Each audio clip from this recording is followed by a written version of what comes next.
33번째 강독하겠습니다.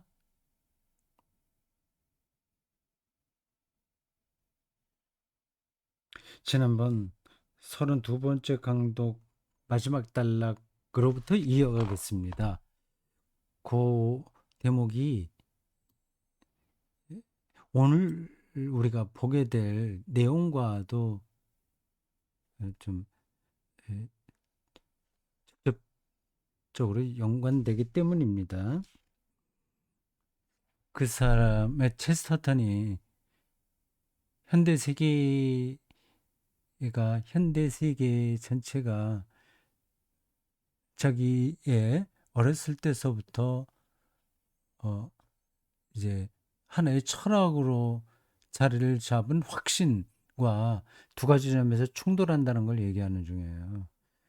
그 어렸을 때서부터 얻었던 그 동화 세계의 철학이 바로 기독교적인 겁니다. 나중에 이제 내가 알고 있었던 것이 바로 기독교 안에 있었네 그 얘기예요. 아직 기독교 자체를 얘기하지는 않고 자기의 어렸을 때에 어, 얻었던 그 정서, 어, 느낌, 어떤 철학을 이야기합니다. 두 가지인데 충돌이 현대 세계가 과학 숙명주의로 떨어졌다는 겁니다. 그걸 제가 과학의 인류가 당시의 인류가 숙명론적으로 기울어졌다 그런 얘기를 설명했어요. 그게 틀린 건 아니지만 그 뒤를 읽어보니까 또 체스터턴이 말하고 있는 거하고 좀 차이가 있었습니다. 차이가 있었는지 없었는지까지도 제가 확실하게 모르겠어요. 약간 그런 흔적을 발견해서 말씀드리는 겁니다. 그러니까 과학 숙명주의에는 그 과학에 인류가 숙명적으로 기울어져 있다. 그 사실도 당연히 있을 텐데 그 뒤에 보면 이런 뜻도 있습니다. 그 과학이 이 세계를 죽은 것으로 취급한다는 겁니다. 그 말도 정확한 건 아닌데. 근데 과학을 통해서 훈련된 현대인들은 이 세계를 하나의 사물로만, 죽은 것으로만, 그래서 우리가 다뤄야 될 대상으로만 여긴다는 겁니다. 그런 뜻도 이 과학 숙명론이라는 단어에 들어야 있는 것 같아요. 체스터턴은 이 세계가 그렇게 과학이 마음대로 다뤄서 어, 해체하고 결정해서 어, 어, 인간 삶에 유익이 되도록 만들어 나갈 수 있는 그 대상에 불과한 게 아니다. 고 봅니다. 동화처럼 세계를 보니까 이게 죽어 있는 게 아닌 거죠, 세계가.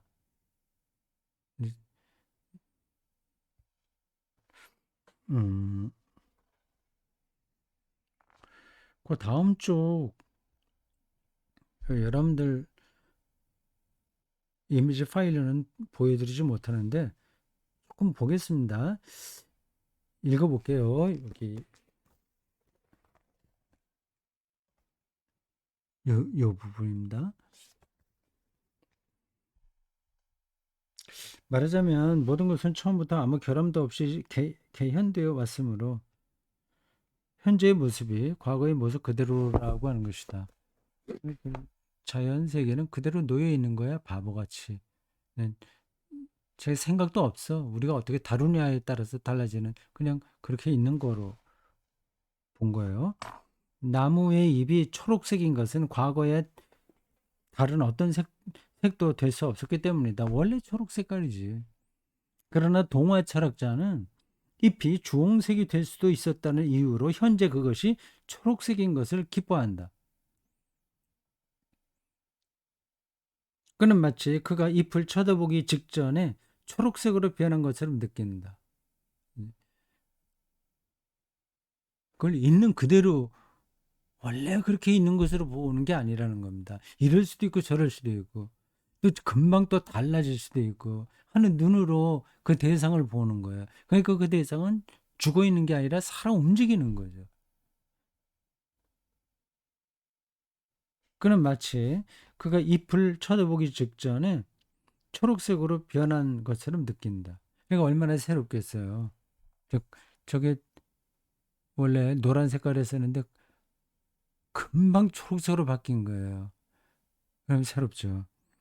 눈, 하늘에서 내려오는 눈에 대해서도 마찬가지. 눈이 까만색이 될 수도 있었다는 것은 매우 합리적인 근거 때문에 될 수 있었다는 합리적인 근거 때문에 하얀색이 될 수도 아니 까만색이 될 수도 있었겠죠.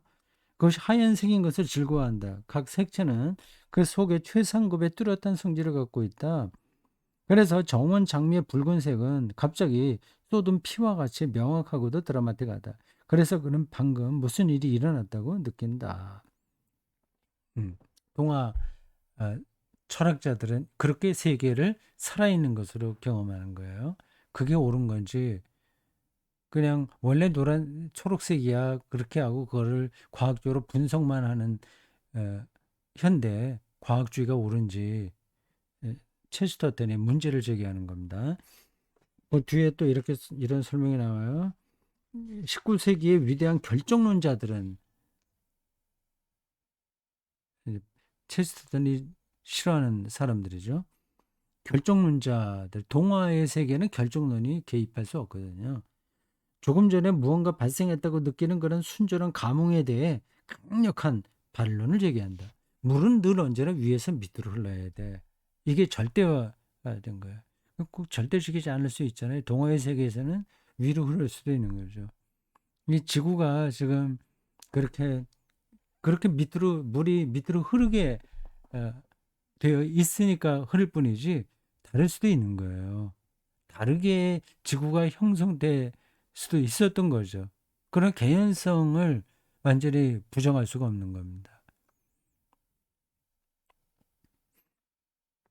그들의 견해에 따르면 이 세기가 시작된 이래 이제까지 아무 일도 일어난 적이 없다는 것이다. 존재가 생긴 이래 아무 일도 발생하지 않았다는 것이다. 심지어 존재가 언제 시작되었는지조차 확실히 알 수 없다고 한다.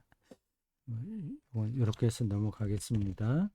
그냥 동화 요정의 나라의 철학 이게 그 양자 역학의 세계에 들어가게 되면 결정론을 극복하는 그 관점으로 옳다는 음, 어, 근거가 됩니다. 결정론자들 실증주의 엄격한 실증주의자들은 원인과 결과 늘 그걸 생각하거든요. 원인과 결과 이게 딱딱 들어맞아야 돼요. 근데 양자 역학에서는 원인이 없어요. 결과만 있지. 그냥 이렇게 지금 현재 있는 것만 있지 왜 그렇게 되는지를 모르는 겁니다. A에서 그 양자의 세계에서는 아주 작은 세계를 양자라고 하거든요. A에서 B까지 어떤 게 입자가 오게 되면 그럼 이제 아, 물리학에서는 그 흔적을 계산해낼 수 있어야 되거든요. 근데 양자의 세계에서는 그게 불가능합니다. 이게 마술과 같은 일이 벌어져요. A에서 B 요것만 확인될 뿐이지 이게 어떻게 여기까지 오는지는 확인이 안 됩니다. 귀신 같은 일들이 일어납니다. 이게 현대 물리학이 밝혀낸 사실이에요. 그러니까 양자의 세계는 오히려 동화의 논리가 어떤 메커니즘이 아니면 그런 생각이 더 맞는 거죠. 음. 자, 그렇고 오늘 우리가 33강으로 보게 될 쪽수는 140쪽입니다. 보여드릴게요. 140쪽으로 갑니다.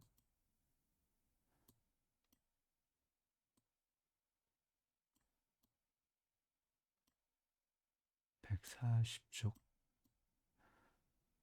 음,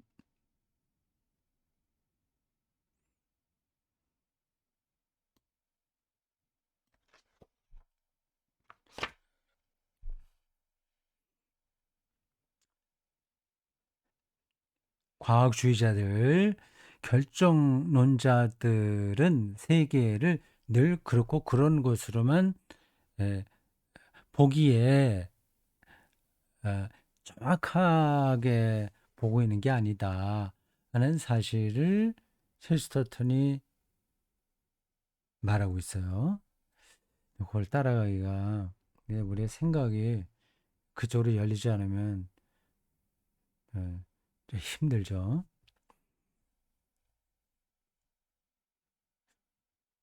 근데 그 과학주의자들은 세계가 늘 똑같다는 겁니다. 물론 바뀌긴 하는데 그 기본은 똑같다는 겁니다. 이거 죽어 있는 거로 보는 거예요. 여기 이렇게 되어 있습니다. 음, 자연 속의 반복 현상은 때때로 흥분해서 일어나는 반복 현상으로 보이기도 한다. 똑같은 게 반복되는 거예요. 태양이 이제 계속 도는 것처럼 우리가 자전하는 건데 어쨌든 똑같은 일들이 반복되는 거예요. 기계와 같은 거죠. 화가 난 교장이 똑같은 소리를 여러 차례 반복하는 경우와 같이 잔디는 그 모든 손가락을 동시에 사용하여 나에게 신호를 보내고 있는데 됐다. 늘 똑같은 것으로 보는 겁니다. 하늘을 가득 채운 별들은 자기를 제발 알아달라고 반짝이는데 됐다. 태양은 1000번 솟아오르면 내가 자기를 보게 만들 수 있으리라. 우주의 반복 현상은 미친 듯이 외치는 주문의 리듬에 따라 일어났고 나는 하나의 아이디어를 보기 시작했다. 생각을 보기 시작했다.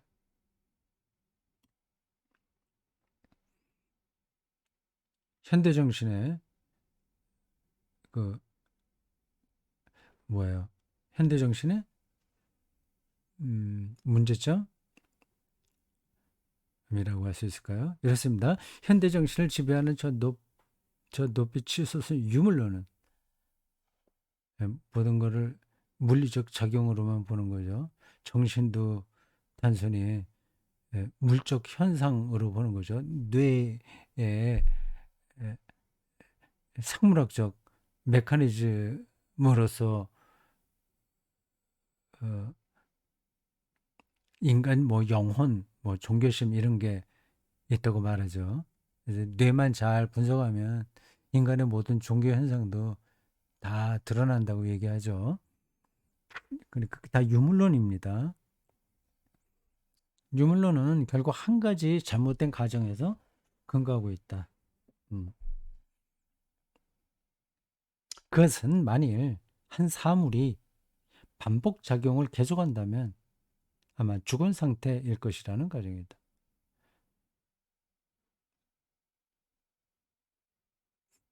진짜 죽었다는 게 아니라 음, 죽은 상태다. 우리가 마음대로 대해도 된다는 거죠. 그 땅 밑에서 석유를 원유죠. 그걸 뽑아내 갖고 계속 우리가 에너지를 사용해도 되는 거로 느끼는 거죠. 그 뽑아내서 계속 쓰는 겁니다. 이제 과학이 그런 일들을 하잖아요. 과학은 사실은 또 윤리적이기도 합니다. 그 원자 에너지도 지금 전 세계적으로 문제가 되는데 뭐 과학주의에만 떨어진다면 그건 우리가 얼마든지 컨트롤할 수 있지. 그 원자 에너지는 가장 그 값싸게 얻을 수 있는 에너지다. 그런 얘기 하잖아요. 그다음 그 다 끝난 다음에 그 뭐예요? 그 찌꺼기인가? 핵발전소하고 폐기물이죠. 그건 그 문제는 뭐 누구든지 다 알고 있는 건데 그건 뭐 어떻게 든지 땅 속에 깊이 묻어서 뭐 수십만 년 뒤에 처리하면 되지. 뭐 그런 정도로 생각을 하는 것 같아요. 하여튼 우리가 그걸 다룰 수 있다고 하는 겁니다. 근데 만약에 그게 전혀 다룰 수 없는 사태로 벌어진다면 그럼 이제 아주 대재앙인 거죠. 왜 겁주냐? 그렇게 되기 전에 우리가 인간 기술로, 과학으로 그 문제를 해결해 나갈 수 있지. 이렇게 생각하는 사람들이 과학주의입니다. 땅 속에 있는 뭐 아니면 바다 속에 있는 그 기름을 계속 뽑아내 갖고 고체 연료라고 하잖아요. 그래 이제 그거로 이제 인간 문명이 크게 발전하긴 했는데 만약에 그 뽑아낸 그 자리에 어떤 지질학적인 변화가 일어나서 다 폭삭 무너진다면 그러면 어떤 일이 벌어질 때 상상할 수 없는 거죠.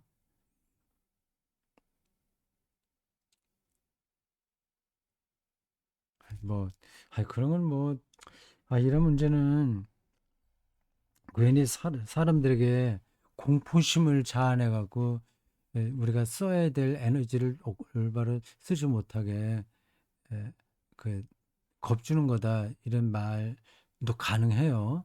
근데 또 우리가 준비할 건 또 준비를 해야 되니까 과학 과학을 무시해서도 안 되고 거기에 맹목적으로 따라가서도 안 되고 이게 총, 총체적으로 그런 것들을 검증하는 과정이 꼭 필요할 것 같습니다. 뭐 그렇게 해도 우리가 인류의 미래를 완전하게 안전하게 미래 인류의 미래를 안전하게 에, 지켜낼 수 있을지는 모릅니다. 불가능할 수도 있어요. 아마 그러한 게 뭔지는 여러분들이 다 아실 겁니다. 이게 지구의 생태가 아직까지는 이 정도로 살만한데 어느 순간이 되면 그걸 무슨 포인트라고 하죠? 임계점이라고 하나? 거기까지는 그냥 안정적으로 되는 것 같아요, 이 세계가. 근데 임계점을 넘어서면 그 어떤 방식으로도 그걸 이제 막아낼 수가 없습니다. 근데 그 임계점에 도달하기 전에 미리 그 조치를 취해야 되거든요. 어떤 저수지에 물이 많이 차잖아요. 그 넘기 전까지는 뭐 아무 일 없어요. 그냥 있다 생각하고 그냥 그대로 다 진행이 됩니다. 근데 그게 한쪽으로 넘치기 시작해서 그 뚝이 갈라지기 시작하면 그럼 이제 늦은 거죠. 그때 막으려고 하면.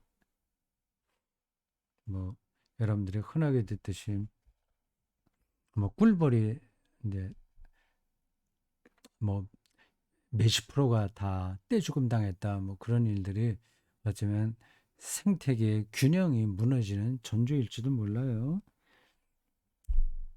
유물론은 결국 한 가지 잘못된 가정에 근거하고 있다. 그것은 한 사물의 반복작용을 계속한다면, 한 사물이 반복작용을 계속한다면, 그렇게 해야만 그 과학이 성립되는 거거든. 똑같이 반복해야만.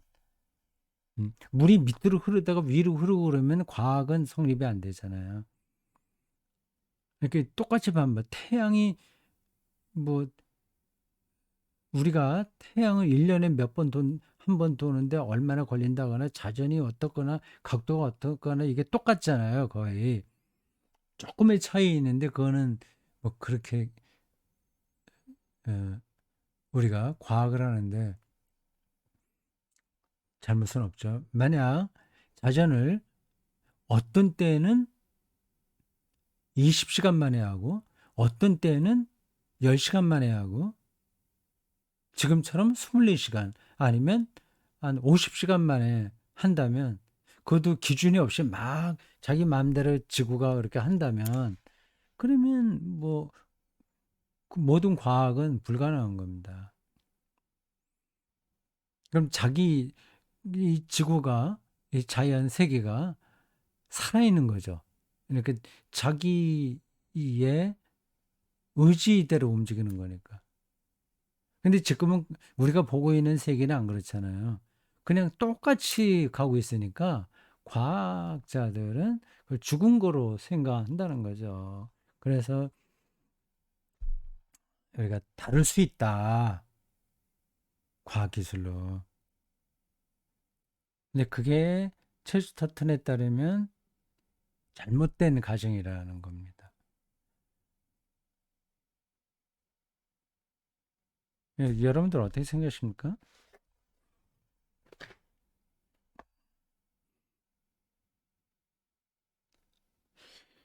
140쪽 다음에 어떤 쪽이 나오는가 한번 봐야 돼. 41쪽도 연결되는군요. 알았습니다. 좀 더 보겠습니다. 시계의 태엽 장치가 그런 것처럼 말이다. 만일 우주가 인격적 존재라면 고대인들은 많이 그렇게 생각을 했어요. 그걸 우리가 무시하는 차원에서 주술적이다 얘기를 하는데 주술.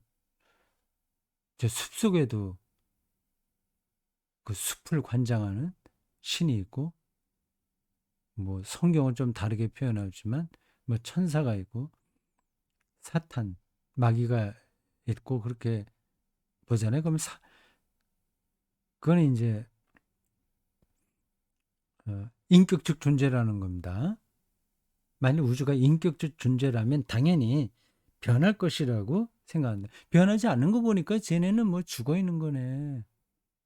아니, 사물이네. 사실은 사물도 죽어 있는 건 아니지만 어쨌든 그대로 있으니까 저 돌은 저 그대로 있으니까 건들지 않는 한 저건 이제 음, 죽어 있는 거고 만약에 인격적 존재라고 하면 돌이 자기 마음대로 또 돌아다닐 텐데 그렇지 않는 거 보니까 뭐 죽은 거네 그렇게 본다는 겁니다. 근데 기본이 그게 깔려 있다는 거예요. 기본적으로. 근데 저게 저런 게 성립되지 않으면 과학은 불가능하니까요. 모든 공식이 다 저런 걸 바탕에 깔고 나오는 거 아니겠습니까?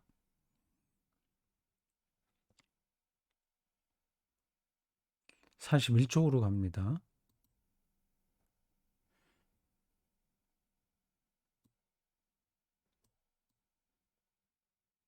만일 해가 살아있다면 춤을 출 것이라고 생각한다.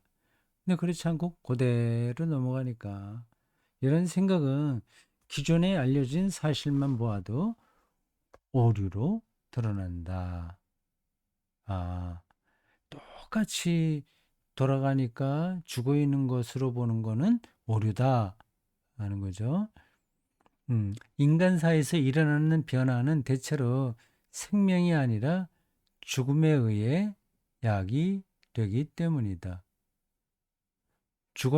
죽음이 오히려 더 주도적이라는 뜻이에요. 다시 말하면 힘이나 욕망이 점차 죽어가거나 꺾여지기 때문에 변화가 생긴다. 사람은 약간 쇠약해지거나 피곤해지면 동작을 바꾸게 된다. 여기서부터 정신 차리고 읽어야 돼요. 걷는 일이 피곤해져서 버스를 타게 되고 가만히 앉아 있는 일이 지겨워서 걷기 시작하는 것이다. 음. 반면에 활력과 기쁨이 차고 넘쳐서 이즐링턴, 영국 어느 도시인가요? 에 가는 것이 전혀 지겹지 않다면 템스강이 시어니스 항구로 흘러가듯이 정기적으로 이즐링턴으로 갈 수 있을 것이다. 그 죽어 있는 것처럼 보이는 고 자연과 세계의 그러한 움직임들이 오히려 생기 넘친다는 겁니다.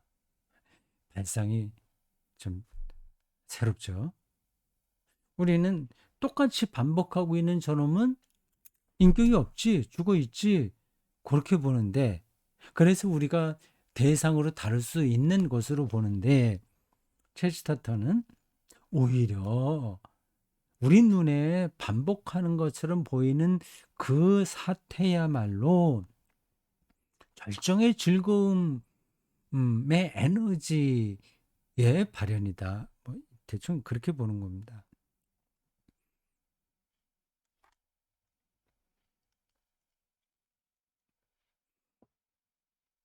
그 사람의 삶의 속도와 황홀경은 음,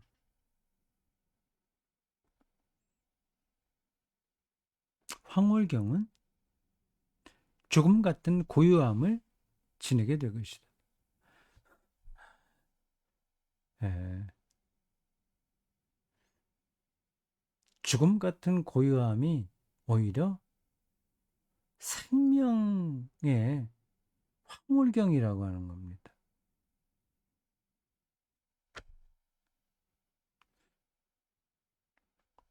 재밌죠? 발상이. 좀, 좀 말이 안 되는 것 같은 느낌이 들긴 하는데 잘 생각하면 또 수긍이 갑니다. 해는 아침마다 뜨지만 나는 아침마다 일어나지 않는다. 나에게는 그러한 능력이 없는 거죠. 하나님만 그렇게 능력이 있는 거죠. 하지만 이런 나의 모습은 활력 때문이 아니라 무기력함 때문이다.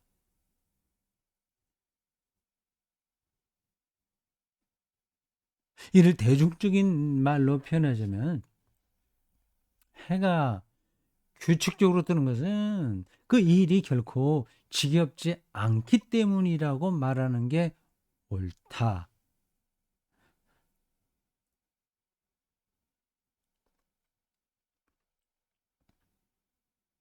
동의가 되십니까? 그의 일과는 생명력이 없기 때문이 아니라 생명의 용솟음 덕분에 영위되는 것이다.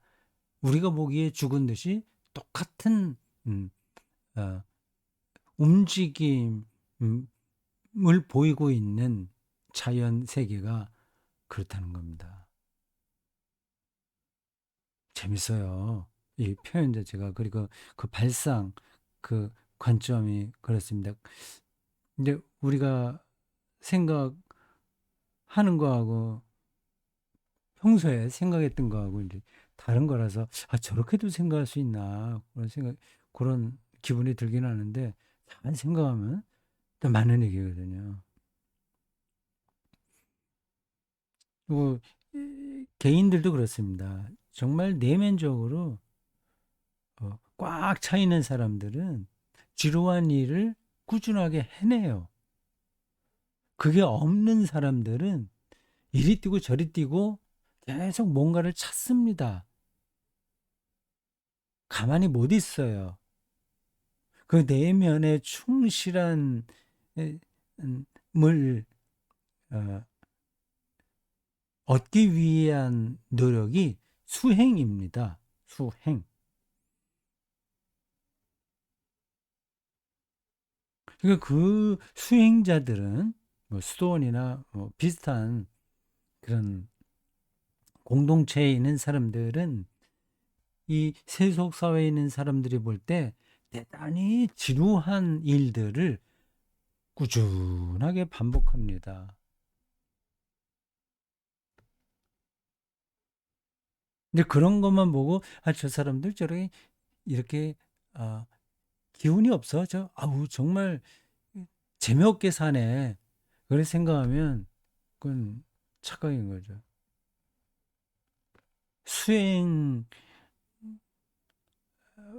일상을 작은 일상을 뭐 밥 먹고 일어나고 청소하고 노동하고 뭐 이러한 것들을 정말 지루할 정도로 꾸준하게 해나갈 수 있다는 말은 그 내면에 생명력이 가득하다는 뜻입니다. 그렇게 하더라도 그게 지루하지 않다는 거거든요.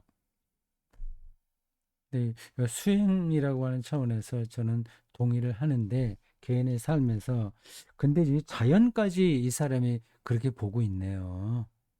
그러니까 자연은 하나님의 창조물이니까 하나님을 그렇게 보는 거죠. 말하자면 태양이 그렇게 도는 것은 하나님이 활력 있는 분위기에 아, 그렇게 일하신다는 뜻입니다.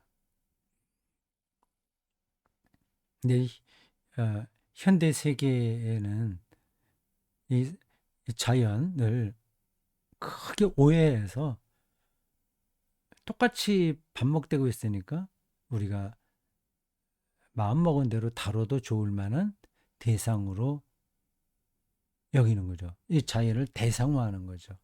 대상화.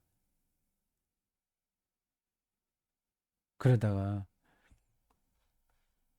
인간의 자연과학 그 숙명주의에 떨어져서 대파국을 맞을 수도 있죠. 누가 오를까요? 자, 오늘 33강 여기까지 하겠습니다. 수고했습니다.